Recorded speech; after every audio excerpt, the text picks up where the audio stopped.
Mi esposa me miró una noche desde el otro lado de la mesa y dijo, solo quiero saber con quién pasa sus días mi esposo. Eso es pedir tanto. Me pareció razonable. Le di los nombres, los apellidos, en qué área trabajaba cada quien. Eso fue el error.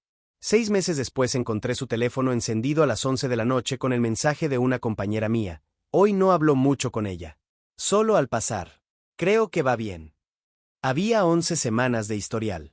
El lunes le dije a esa compañera, en voz muy baja, ya no necesitas reportarme nada. Ese mismo día mandé un correo a Recursos Humanos con 12 capturas adjuntas. El miércoles, una mujer inocente pidió traslado de departamento. El jueves, la hermana de mi esposa me escribió para decirme que ya había otra versión de los hechos circulando. Y el viernes, cuando me senté solo en la banca del parque sin revisar el teléfono una sola vez, entendí que algo que había durado 8 años acababa de cambiar de forma para siempre. Eso apenas era el comienzo de lo que esta historia me iba a costar entender. Me llamo Daniel. Tengo 31 años. Soy analista de datos, lo que significa que me pagan para encontrar patrones en información que a primera vista parece ruido. Puedo leer una hoja de tendencias y decirte en qué punto exacto empezó el desvío. Deja tu opinión en los comentarios. Dale me gusta y suscríbete para más videos como este. Aunque nadie más lo haya notado todavía. Lo hago todos los días. Lo hago bien. Lo que no vi venir fue el patrón dentro de mi propio matrimonio. Valerie y yo llevamos 8 años juntos, 5 de casados. La conocí en una fiesta de un amigo en común. Ella tenía el cabello oscuro largo, ojos color miel y una risa que llegaba antes que el resto de su cara. Trabajaba en una pastelería artesanal. Yo pasaba horas frente a pantallas llenas de columnas. Éramos el tipo de pareja que parece complementarse porque sus vidas no se parecen en nada. Lo que supe con el tiempo era que Valerie cargaba algo de antes de mí. Había crecido siendo la única niña italiana en su colegio, y el acoso escolar le había grabado a fuego la idea de que no era suficiente. No lo suficientemente alta. No lo suficientemente rubia. No el tipo de chica que los chicos elegían primero. Yo nunca vi eso en ella, la veía hermosa, inteligente, con una presencia que llenaba una habitación, pero lo que yo viera nunca llegó a pesar más que lo que ella había escuchado a los 12 años. Al principio sus celos me parecieron algo manejable. Una pregunta extra cuando llegaba tarde. Un gesto de incomodidad cuando mencionaba a una compañera. Cosas que yo relacionaba con inseguridad, no con estrategia. Cosas que yo respondía con paciencia, no con alarma. Debí haber prestado más atención a los datos. El primer indicio real fue hace un año, una noche de martes. Yo estaba en el baño y dejé el teléfono en la mesa. Cuando salí, Valerie estaba sentada exactamente donde lo había dejado, con las manos sobre la mesa y los nudillos blancos. ¿Quién es Heather?, preguntó. Una compañera nueva, dije. La asignaron al mismo proyecto que yo la semana pasada. ¿Por qué te escribió a las 7 de la noche? Le expliqué que era sobre el proyecto, que el equipo a veces coordinaba en el chat grupal fuera de horario, que no era nada. Valerie asintió con esa forma de asentir que no significa que te cree, sino que decidió no discutir ahora. Más tarde esa misma noche me preguntó si Heather era guapa. Le dije la verdad, sí, era guapa. Alta, bien parecida. Solo era una compañera. Valerie no dijo nada de inmediato. Luego, en voz baja, casi para ella misma. Las guapas siempre encuentran la forma. No lo dijo como acusación. Lo dijo como hecho. Y eso fue peor. Algo en su cara cambió después de eso, como cuando una pantalla congela por medio segundo antes de seguir. Yo no dije nada. Esperé que pasara. Ese fue otro error de los que uno no reconoce como error hasta que ya acumuló demasiados. El segundo indicio fue en el desayuno de empresa de noviembre. Valerie había traído sus pasteles, como hacía a veces, una costumbre que todo el mundo agradecía.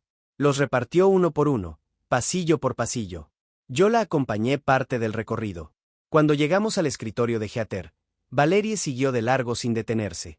¿No le dejas a ella?, pregunté, en voz baja. Se me acabaron, respondió Valerie, sin girar la cabeza.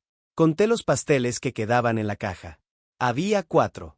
Me quedé parado con ese número en la cabeza mientras Valerie seguía repartiendo al final del pasillo. Pensé en decirlo. Pensé en la cara que pondría si lo decía. Pensé en la conversación larga que vendría después, la explicación, la defensa, las disculpas que yo terminaría dando aunque no fuera yo quien había hecho algo. Y no dije nada. Eso fue un error. El tipo de error que uno no reconoce como error hasta que ya acumuló demasiados. El tercer indicio fue en febrero. Valerie me pidió, casi de pasada, que le dijera los nombres de todas mis compañeras de piso. ¿Para qué? Pregunté. Se encogió de hombros, acomodando algo en la cocina sin mirarme.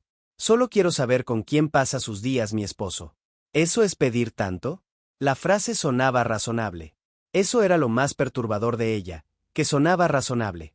Le dije los nombres, los apellidos, en qué área trabajaba cada quien. Valerie los escuchó sin tomar notas, pero yo sabía, de la misma forma en que uno sabe cuando un número no cuadra en una hoja de cálculo, que esa lista tenía un uso que no me estaba diciendo. Lo que no supe hasta el viernes a las 11 de la noche era que para ese entonces llevaba 11 semanas coordinando un sistema de reporte con Kate, mi compañera del escritorio de al lado, que hasta ese momento yo consideraba una amiga de trabajo. Porque lo que encontré cuando empecé a desplazarme por el historial de mensajes no era una conversación entre amigas. Era un protocolo. Kate le reportaba a Valerie con una frecuencia que me heló el estómago. Si Heather me saludaba al pasar. Si nos reíamos de algo. Si Heather se quedaba tarde y yo también. Si alguien del equipo la mencionaba en un contexto positivo y yo no la corregía. Si me unía cuando el grupo salía a comer y ella iba. Y Valerie respondía con instrucciones. Recuérdale a todos que está casado cuando haya oportunidad. Si la ves hablando con él más de 5 minutos, busca la forma de interrumpir. ¿Crees que ella lo busca o él la busca a ella?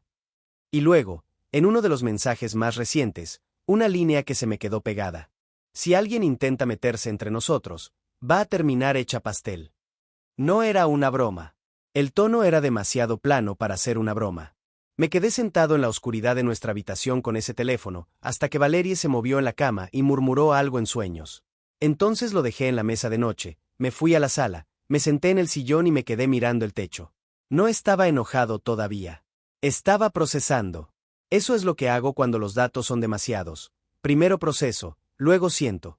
Repasé los 11 meses hacia atrás como quien revisa una hoja de datos buscando el punto exacto donde empezó el desvío. La noche de martes con los nudillos blancos sobre la mesa. La frase dicha en voz baja como si fuera meteorología, las guapas siempre encuentran la forma. Los 4 pasteles que quedaban en la caja. La lista de nombres que di sin dudar porque la pregunta sonaba razonable. Las veces que llegué a casa y Valerie preguntaba ¿cómo estuvo el día? Y yo respondía con nombres y detalles sin entender que esa información tenía un destino que yo no controlaba. ¿Cuántas veces Kate había estado cerca en la cafetería, en el pasillo, en las juntas, y yo lo había interpretado como compañerismo? La evidencia había estado ahí todo el tiempo. Yo simplemente no había abierto el archivo. Y eso me llevó a algo más difícil de sostener que el enojo. Lo más difícil no fue entender lo que Valerie había hecho.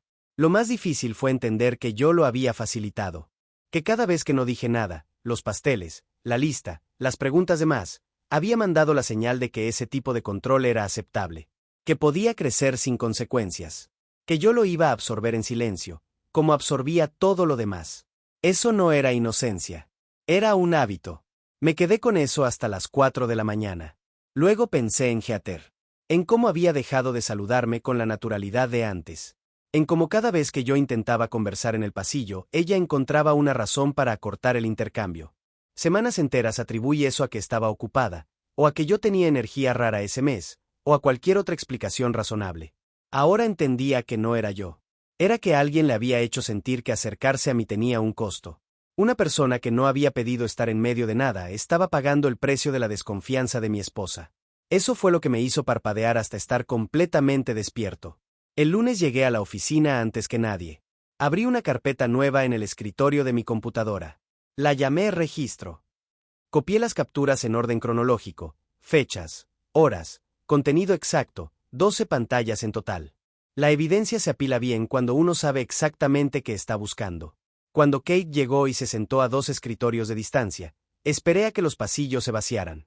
Entonces caminé hasta su escritorio y le hablé en voz muy baja, de forma que solo ella pudiera oírme. Ya sé lo que ha estado pasando, dije. Ya no necesitas reportarme nada. Kate mantuvo la cara completamente quieta. Demasiado quieta. No sé de qué hablas, dijo. Está bien, respondí. Entonces no tienes nada de qué preocuparte. Regresé a mi escritorio. Kate no se movió del suyo en las siguientes 2 horas. No fue al baño, no fue por café, no contestó el teléfono. Ese silencio me dijo todo lo que su cara había tratado de no decirme. A la 1 de la tarde abrí el correo institucional. Estuve 10 minutos con el cursor sobre el botón de enviar. Esta era la parte donde casi no lo hice. Me dije, ya hablé con Kate, ya sabe que lo sé, probablemente pare sola. Me dije, si Valeria acepta ir a terapia, ¿para qué escalar esto en el trabajo? Me dije, no quiero ser el que arma el drama. No quiero ser ese. Luego pensé en Heather pidiendo ser interrumpida cada vez que hablaba conmigo. Y di clic en enviar. El asunto decía, conducta que generó ambiente laboral hostil, solicito apertura de investigación. Adjunté la carpeta completa, 12 capturas ordenadas por fecha, con los nombres visibles. En el cuerpo expliqué los hechos sin adjetivos, qué se reportaba, con qué frecuencia, qué instrucciones se daban, cuál había sido el efecto observable sobre una compañera que ahora evitaba cualquier interacción conmigo. Luego le mandé un mensaje a Valeria avisando que llegaría temprano y que necesitaba hablar con ella en cuanto terminara su turno. Me respondió varias veces preguntando qué pasaba. Solo contesté, hablamos en casa. Llegó a las 6:15. Dejó las llaves en la barra y me miró desde la entrada. ¿Qué pasó? Dijo. Siéntate, dije. Le dije todo. No le pregunté, no le pedí explicaciones primero. Le dije lo que había encontrado, cuándo, que había leído. Le dije los nombres. Le dije las fechas. Le mencioné la frase del pastel. Valerie no lo negó. Lo que sí hizo fue justificarlo. Si no escondías nada, ¿qué importa que yo lo supiera? La miré. No respondí de inmediato, porque necesitaba que esa frase existiera en el aire el tiempo suficiente para que ella también la escuchara. Lo que importa, dije, es que convertiste mi lugar de trabajo en un sistema de vigilancia. Lo que importa es que una compañera mía, que nunca te hizo nada, lleva meses sintiéndose amenazada en su propio trabajo. Lo que importa es que pensaste que eso era un derecho. Estaba cuidando lo nuestro, dijo.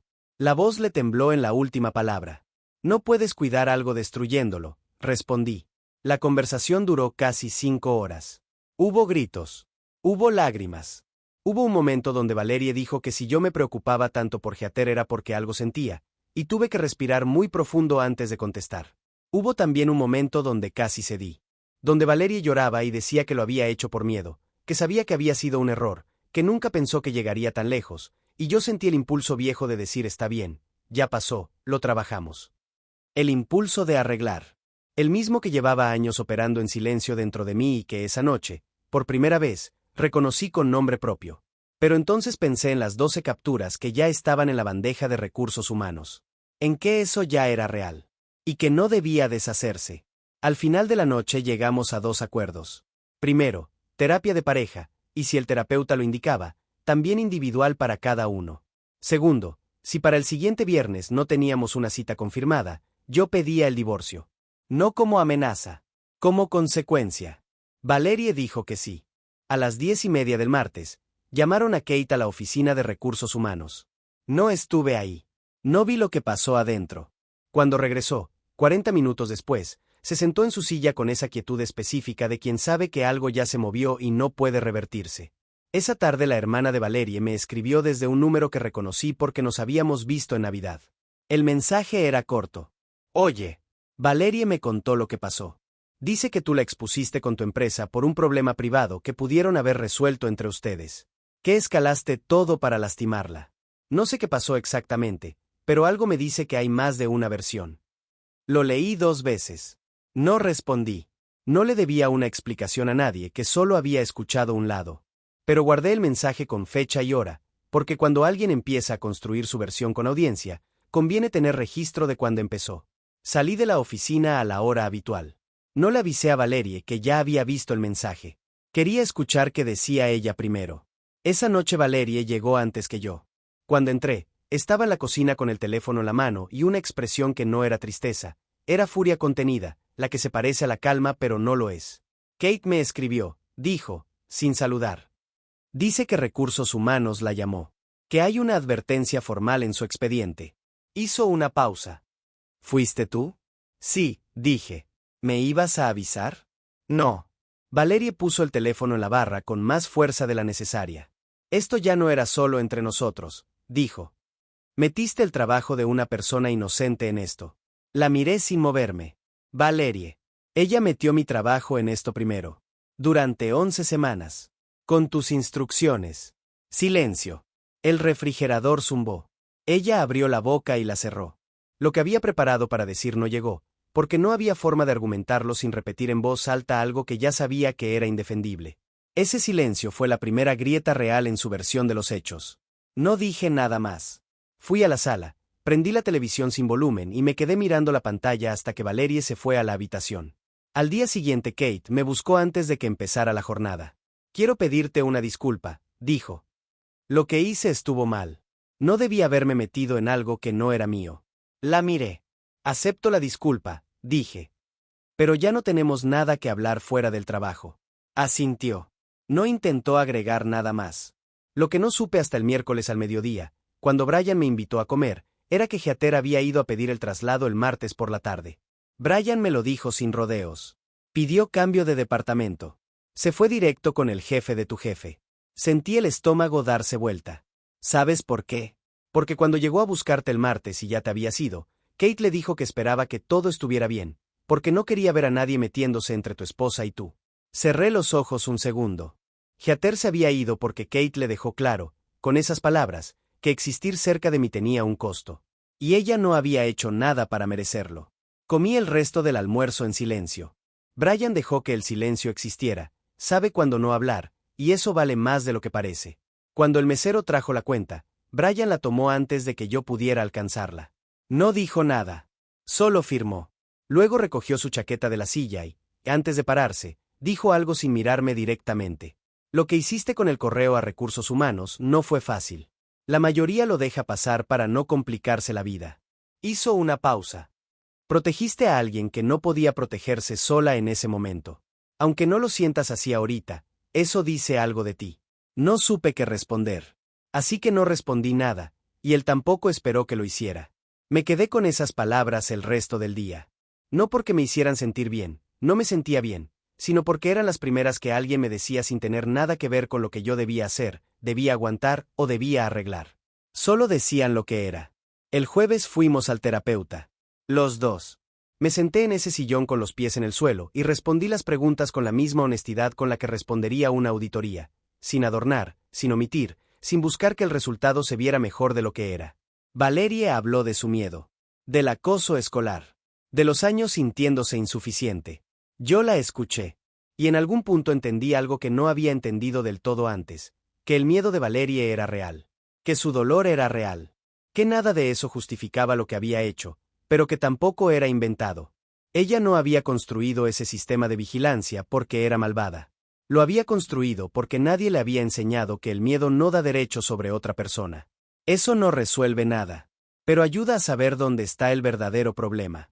2 semanas después, Valerie llegó a casa después de su primera sesión individual con una expresión que no le había visto antes. Se sentó en el sillón sin quitarse el abrigo y se quedó mirando sus manos. El terapeuta me dijo algo hoy, dijo. Esperé. Me dijo que lo que hice tiene un nombre. Que no es celos normales. Que tiene un nombre específico. Hizo una pausa larga. Me costó mucho escucharlo. No le pregunté cuál era el nombre. Creo que los dos ya lo sabíamos. Se quedó en el sillón un buen rato. Yo me fui a la cocina a preparar algo de comer y la dejé con eso. A veces lo más honesto que uno puede hacer es darle a alguien el espacio para estar con lo que acaba de entender. Valerie y yo seguimos en terapia. No tengo proyecciones. Los datos que tengo todavía no son suficientes para un pronóstico. Lo que sí sé es que es la primera vez en mucho tiempo que estamos hablando de lo que realmente pasó, sin que ninguno de los dos lo esté reencuadrando para que suene mejor. Eso no es poco. Lo que no voy a resolver es Kate. No sé cuánto de todo esto fue amistad real con Valerie y cuánto fue otra cosa. No sé si Kate tenía sus propios motivos para querer a Heather fuera del cuadro. Hay datos que no tengo. Y cuando uno trabaja con datos sabe que lo que no tienes puede ser tan importante como lo que sí tienes. Ese hueco se va a quedar sin llenar. La semana pasada volví al parque que queda a 2 cuadras de la oficina. Me senté en la misma banca donde como a veces cuando necesito aire. Tenía el almuerzo, la bolsa y el teléfono en el bolsillo, y por primera vez en mucho tiempo no revisé quién me miraba, no calculé qué conversación podía malinterpretarse, no pensé si era seguro saludar a alguien sin que eso tuviera consecuencias en algún registro que yo no controlaba. Solo comí. El sol estaba en ese ángulo de media tarde que hace que todo se vea un poco más de lo que es. Me quedé en esa banca hasta que el frío me dijo que era hora de volver. Durante años creí que la confianza en una pareja era algo que crecía sola si uno era constante, transparente, y no hacía nada malo. Lo que aprendí es que la confianza no crece sola. Necesita que alguien la cuide activamente. Y cuando la persona que debía cuidarla decide en cambio monitorearla, medirla, ponerle ojos que la vigilen desde adentro, ya no es confianza. Es control disfrazado de amor. Y yo lo llamé amor durante demasiado tiempo. Así que si estás escuchando esto y hay alguien en tu vida que revisa tu teléfono sin pedirte permiso, que necesita saber con quién hablaste y por cuánto tiempo, que convirtió tu trabajo, tus amistades o tus movimientos cotidianos en un mapa que ellos controlan, déjame decirte algo que nadie me dijo a mí a tiempo. Eso no es cuidado. Es vigilancia. Y mereces saber la diferencia. Confiar en alguien no te hace ingenuo. Vigilar a alguien no te hace leal.